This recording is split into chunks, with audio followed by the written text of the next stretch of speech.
ನನ್ನ ಹೆಸರು ನಾಗರತ್ನ ಮಂಜುನಾಥ್ ಗೌಡ. ನಾನು ಕಲಾಲೋಕ ತಂಡದವರು ಏರ್ಪಡಿಸಿರುವ ನನ್ನ ಜೊತೆ ನಿಮ್ಮ ಕತೆ ಎಂಬ ಸ್ಪರ್ಧೆಯಲ್ಲಿ ಭಾಗವಹಿಸಲು ಇಚ್ಛಿಸುತ್ತೇನೆ. ನಾನು ಮಾತನಾಡುತ್ತಿರುವ ವಿಷಯ ಕರ್ನಾಟಕದ ಇಂದಿನ ಪರಿಸ್ಥಿತಿ. ನಮ್ಮ ಕರ್ನಾಟಕ ರಾಜ್ಯ ಉದಯವಾಗಿ ಇಂದಿಗೆ 70 ವರ್ಷಗಳಾಗಿವೆ.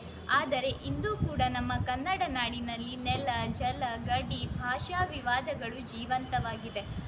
ಆಸ್ತಿಯ ಮೇಲಿನ ಮೋಹ ಮಾಸ್ತಿಯ ಮೇಲೆ ಇದ್ದಿದ್ದರೆ, ಚಿನ್ನದ ಮೇಲಿನ ಮೋಹ ರನ್ನನ ಮೇಲೆ ಇದ್ದಿದ್ದರೆ, ದುಡ್ಡಿನ ಮೇಲಿನ ಮೋಹ ದಂಡಿರಾಜನ ಮೇಲೆ ಇದ್ದಿದ್ದರೆ, ಕೇಶದ ಮೇಲಿನ ಮೋಹ ಕೇಶಿರಾಜನ ಮೇಲೆ ಇದ್ದಿದ್ದರೆ, ಕನ್ನಡಿಯ ಮೇಲಿನ ಮೋಹ ಕನ್ನಡದ ಮೇಲೆ ಇದ್ದಿದ್ದರೆ, ಎನ್ನ ಕನ್ನಡ ಬಡವಾಗುವ ಬದಲು ಶ್ರೀಮಂತವಾಗುತ್ತಿತ್ತು ನೋಡ. ಈ ಮಾತಿನಂತೆಯೇ ನಮ್ಮ ಕನ್ನಡ ನಾಡಿನಲ್ಲಿ ಸುಮಾರು 240ಕ್ಕೂ ಹೆಚ್ಚು ಕನ್ನಡ ಮಾಧ್ಯಮ ಶಾಲೆ ಮುಚ್ಚಿ ಹೋಗಿವೆ.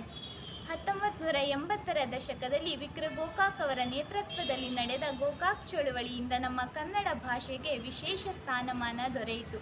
ಆದರೆ ಇಂದು ನಮ್ಮ ಕನ್ನಡ ನಾಡಿನ ಜನನಾಯಕರ ನಿರುತ್ಸಾಹದಿಂದ ಕನ್ನಡ ಮಾಧ್ಯಮ ಶಾಲೆಗಳು ಮುಚ್ಚಿ ಹೋಗಿವೆ.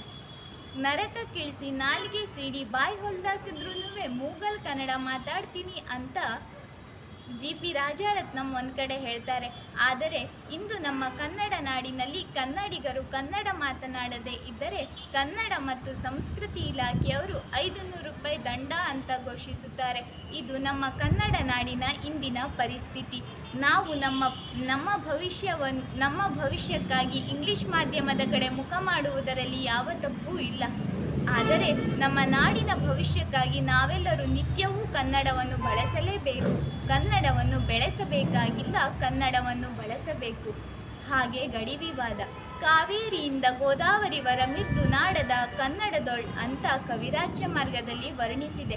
ಆದರೆ ಇಂದು ಮಹಾರಾಷ್ಟ್ರದವರು ಬೆಳಗಾವಿ ನಮಗ್ ಸೇರಿದ್ದು ಅಂತಾರೆ, ಗೋವಾದವರು ಕಾರವಾರ ನಮಗ್ ಸೇರಿದ್ದು ಅಂತಾರೆ. ಹಾಗಿದ್ದರೆ ನಮ್ಮ ಕನ್ನಡ ನಾಡು ಎಲ್ಲಿದೆ? ಹಾಗೆ ಜಲವಿವಾದ, ಕನ್ನಡಿಗರ ಉದ್ಯೋಗ ಮೀಸಲಾತಿ ವಿಚಾರ, ಮೇಕೆದಾಟು ವಿಚಾರ, ಹೀಗೆ ನಮ್ಮ ಕನ್ನಡ ನಾಡಿನಲ್ಲಿ ಅನೇಕ ವಿವಾದಗಳಿವೆ. ನಮ್ಮ ಪ್ರಜಾಪ್ರಭುತ್ವ ಸರ್ಕಾರದ ಅಡಿಯಲ್ಲಿ, ಅಂದರೆ ಕರ್ನಾಟಕ ಸರ್ಕಾರಕ್ಕೆ ರಾಜಕೀಯ ಪಕ್ಷ ಯಾವುದೇ ಇರಲಿ, ಅವರೆಲ್ಲರೂ ಕನ್ನಡಿಗರೇ ಅಲ್ಲವೇ? ಕನ್ನಡಿಗರಿಂದ ಕೂಡಿದ ಕರ್ನಾಟಕ ಸರ್ಕಾರಕ್ಕೆ ಕೇವಲ ಇವತ್ತಿನ ಸರ್ಕಾರವಲ್ಲ, ಇತ್ತೀಚಿನ ಸರ್ಕಾರಕ್ಕೆ ಕರ್ನಾಟಕದ ಹಿತರಕ್ಷಣೆ ಸಾಧ್ಯವಾಗುತ್ತಿಲ್ಲವೇ? ಇದನ್ನು ಪ್ರತಿಯೊಬ್ಬ ಕನ್ನಡಿಗನು ಯೋಚಿಸಬೇಕಲ್ಲವೇ? ಕನ್ನಡಕ್ಕೆ ನನ್ನಂಥವರು ಹಲವರಿದ್ದಾರೆ, ಆದರೆ ನನಗಿರುವುದು ಒಂದೇ ಕನ್ನಡ ಅಂತ ಅನಕೃಷ್ಣ ಅವರು ಹೇಳ್ತಾರೆ. ಅವರು ಹೇಳಿರುವ ಹಾಗೆ ಕನ್ನಡ ನಾಡಿನಲ್ಲಿ 6 ಕೋಟಿ ಕನ್ನಡಿಗರಿರಬಹುದು, ಆದರೆ ಅವರೆಲ್ಲರಿಗೂ ಇರುವುದು ಒಂದೇ ಕನ್ನಡ. ಹಾಗಾಗಿ ಕನ್ನಡಿಗರಾದ ನಾವೆಲ್ಲರೂ ಕನ್ನಡವನ್ನು ಉಳಿಸೋಣ.